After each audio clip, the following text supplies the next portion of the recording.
Ayan, hi guys, and gumagawa ko ngayon ng simon. This one. Ayan, this one. One of my favorite here na natikman ko. Yung favorite namin ng alaga ko to. Kahit honey lang yung nilalagay namin. Perfect na yung breakfast namin dalawa. Pero nag-iba yung ano niya. Gusto-gusto na niya ng chocolate nilalagay sa simon niya. Ayan. Ganito siya gawa. Ayan. Inasa ko to ng sobrang katagal-tagal. Tapos hinulog ko siya ng whisker na ganito. Parang ang sarap ng negosyo na ganito. Ayan. Ganyan na siya. Ganito. Sige, share ko lang. So, kung pumunta ka dito sa Morocco, matutunan mong gumawa ng tinapay. Yun yung sinasabi nila na boobs. Iba't ibang klaseng tinapay kasi mahilig sila sa tinapay. Hindi sila mahilig kumain ng rice. So, yun. Ganito siya gumawa. Iceberg lang siya.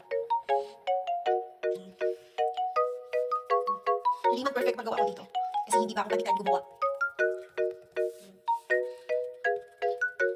Yan. Ganito siya. Tapos, dito ko siya niluto. Yan, pinakainit ko na siya. So, medyo mainit na siya.